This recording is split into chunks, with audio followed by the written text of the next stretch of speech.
Two men drowned in separate incidents in Glacier National Park this past Saturday.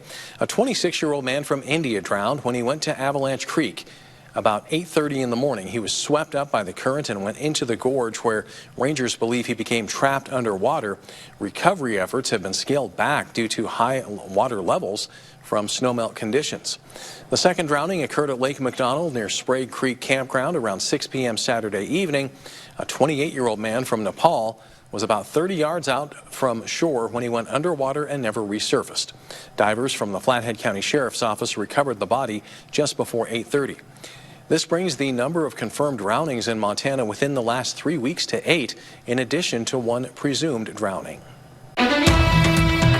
For the second time since 2021, a lawsuit is challenging the district map for the officials who regulate utilities in Montana.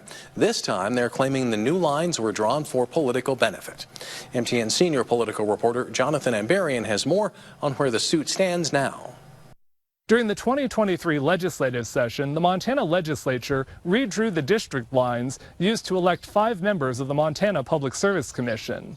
Plaintiffs are challenging that decision, saying it was based on partisan gerrymandering.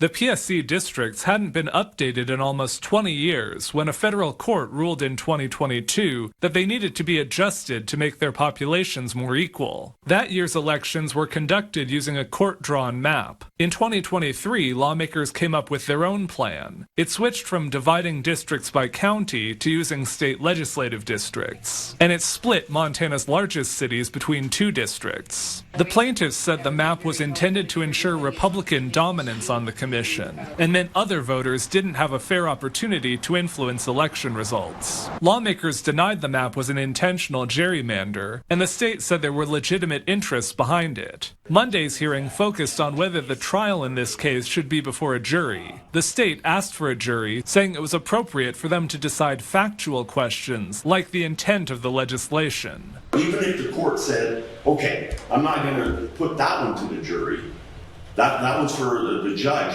causation is clearly a fact issue. And whether there was other justification for it is clearly a fact issue. Plaintiffs said there's no history of gerrymandering cases going before juries, and the questions at issue are more appropriate for a judge to decide. The court is able to instruct the jury on what crosses the line into unlawful discrimination.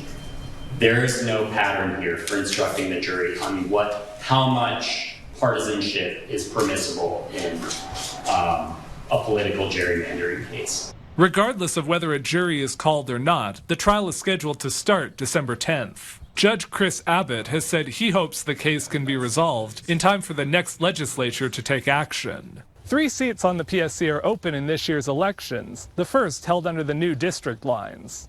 In Helena, Jonathan Ambarian, MTN News.